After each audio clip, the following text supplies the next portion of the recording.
you can use this video to practice mindfulness. And by that I mean you can bring your attention to your in and your out breath in order to become aware of the presence in yourself. You anchor yourself in your own presence, and you are trying to observe with an open mind. Don't be judgmental. You do not want to go into I want this, nor you want to go into I don't want this. You want to observe, am I in freedom right now? Do I feel peaceful? Do I feel compassion? Or am I angry, fearful, needy, or greedy? When working with myself or others, I'm only interested in freedom. I'm only interested in compassion, in peace. This is the direction we want to go. During the years that I practiced with myself or others, I realized that insanity is collective. What do I mean by that? There are not so many different emotional states that we suffer from than we might think. We all experience the same emotional states. I figured out while talking to one person, wow, this is the same thing that I also experienced. Or talking to another person, I thought, that is pretty much the same thing that I heard yesterday from, again, a different practitioner. Out of this observation, the ego house with the 10 rooms originated. These are the 10 rooms here. And each of the rooms stands for an emotional state in which we suffer. These are not happy rooms. Entering one room, you start breathing in the atmosphere of that particular space. The deeper you move into the room, the stronger you will experience the emotions that are present here. Your whole being starts vibrating in the frequency of that space.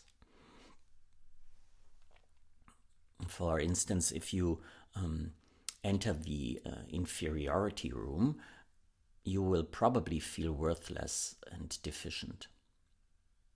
Sometimes we are standing just at the threshold of one room, and then the vibration is not that strong, but the deeper you move in, the stronger you will feel the essence of that state of mind. So how do you get into one room? So let's say this is your attention. Your attention is like a spotlight. And where your attention is moving towards, your reality will manifest. You could come to this place and you could look at the calligraphy of my teacher, Thich Nhat Hanh, or at the dirt in the corners. Wherever your attention is moving towards, your reality will manifest. So let's say a thought comes in. And let's say the thought is, I'm not lovable. I'm not good enough.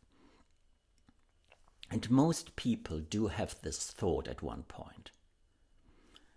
But some people have the thought and their attention is not moving towards this thought. So if your attention is not going there, then the thought just flows through your field of awareness and disappears again. But then for other person, the thought comes in and the attention goes like this.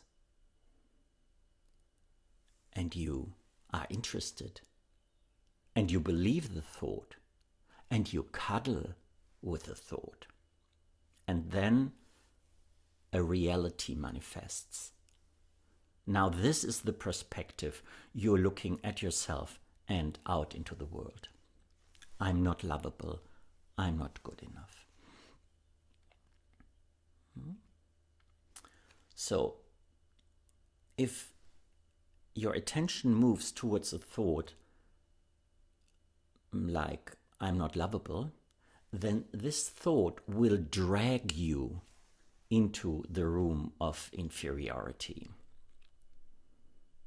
The stronger you believe the thought, the deeper you will get into the room. The deeper you move into that particular state of mind. I differentiate between 5 rooms on the top floor and 5 rooms in the basement. We all prefer to stay in the upper floor because here we feel less suffering. Suffering nonetheless, but it doesn't feel like the suffering we experience in the basement. That's why we try to cling onto the top floor and fear to fall into the basement. By the way, you will know all the rooms.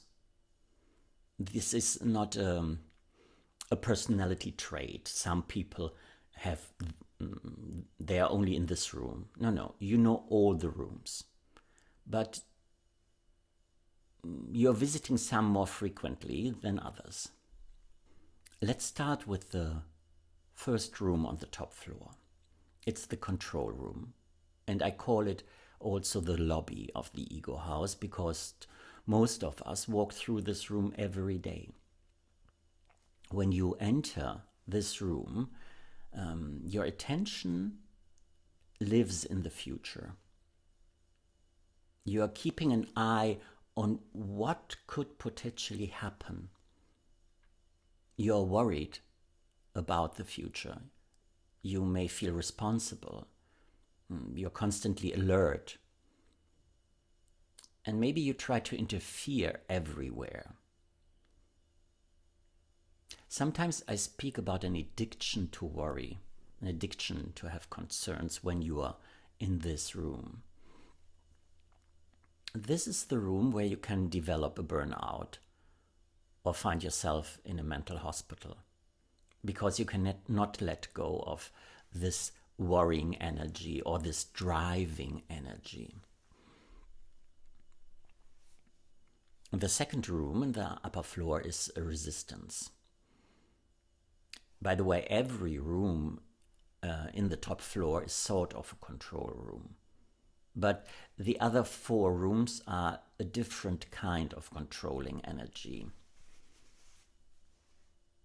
So we enter the resistance room because we want to protect ourselves. I may feel pressured by others or cornered or threatened. So what I do is I shut down. I build a wall around me. I may even start to fight. Resistance can show itself in different ways depending on someone's personality. You can be very aggressive here, even physically violent, or you can be just silent. Okay, then I'm not saying anything anymore. The range is broad here. The third room is the room of greed. It is a state of craving, a state of also often of addiction, the state of I must have this. You're convinced that you need something, and because you believe that you need that, you will take it. The control here is that you take what you want.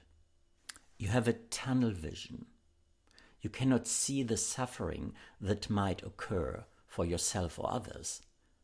Addiction is happening here, but also sexual assault. You take what you want. Greed. The next room is called hubris.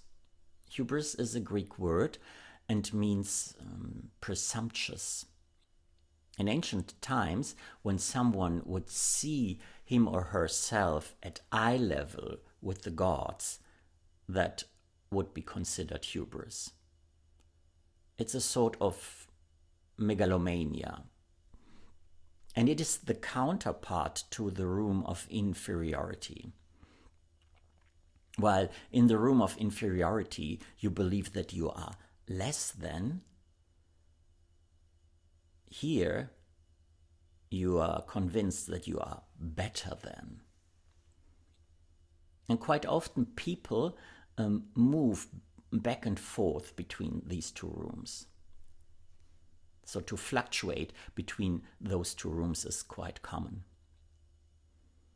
In the hubris room, you will find thoughts like, I know better.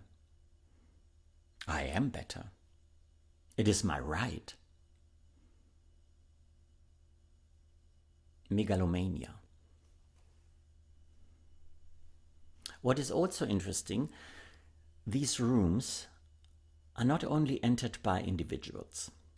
They can be entered by a group of people or an entire nation. So consider a group or a nation entering the hubris room. What would happen? If a group or a nation believes we are better than that nation, we have more worth than those people, or we have more rights than the other people. Imagine the suffering that can occur from this collective state. Hubris. The last room on the top floor is called denial. This is also a control room, but here you want to control how your reality is being perceived by others. What you do here is you obfuscate. You may even lie. You're not entirely transparent. You want to keep up a certain image of yourself. This is the room, for example, when you have an addiction, where you might say, oh, I'm not addicted. Or as a codependent person, you might say, my partner has no drinking problem. But this is also the room of fake news, where maybe a group or a government tries to contort reality. Denial, contortion of reality. So this is the top floor. Remember, for most people, it feels better to stay on the top floor. But here you suffer nonetheless. About the first room in the basement, we already spoke. It is called Inferiority. It used to be my favorite room. The thoughts here are, I'm worthless, I'm not good enough, I'm not lovable. Here the voice of the inner critic is extremely present. Lots of self-reproaches here. The deeper you move into this room, the more depressed you become, the lonelier you may feel. You may even contemplate suicide. It can be a very dark place to live in that room. The second room in the basement is the room of neediness. At the beginning, these two rooms, inferiority and neediness, were one room, because they are both rooms of deficiency. But then I realized that there is a difference. In the inferiority room, you experience deficiency internally. Something is wrong with me. I am not good enough. While when you are in the room of neediness, you experience the lack outside of yourself. So when I'm not finding a partner, I cannot be happy. When I'm not getting the appreciation I think I need, I cannot be happy. When I'm not getting the job or the apartment, I cannot be happy. And these two states differ also from the way people behave. In the room of inferiority, you blame yourself, or you try to please other people because the inner critic is already so strong here that you do not want to attract any more critique from the outside. While when you are in the room of neediness, you blame the outside. You are constantly in a mood of complaining. Why always me? Or why never me? This is not fair. Lots of complaining energy in the room of neediness. The third room down here is guilt, another room where the inner critic resides. The thoughts here are, I did it wrong, it was my fault, I should have done better. Your attention is mainly in the past about the things you have done, but you may also try to avoid accumulating more guilt in the future. Guilt. Then the next room is the room of powerlessness. This is a state in which you experience helplessness. You can find yourself here because of a life-threatening illness, because of an accident, because of rape, because of war. Actually, any traumatic experience can bring you into that state of mind. But also when you have a post-traumatic stress syndrome. So when the old trauma is being activated because of something that happens here and now. And then you experience the same powerlessness or helplessness again. The last room in the ego house is confusion. So confusion sets in when control doesn't work anymore and you enter a state where you do not know, should I do this or should I do that? Which is the right choice? And you are constantly afraid of making the wrong decision. You're afraid of making the wrong decision and then having regrets about it. In this room, you have great difficulties to decide. Or you may come to a conclusion or a decision and then you question your choice again. You're also constantly researching for the right answers, asking friends, asking experts, researching the internet, but never coming to any conclusion. Confusion. What should I do? What is the right decision? So these are the 10 rooms, and the better you become in observing and recognizing the state you are in, that is the main part of mindfulness, the quicker you will be able to find distance and leave the respective room.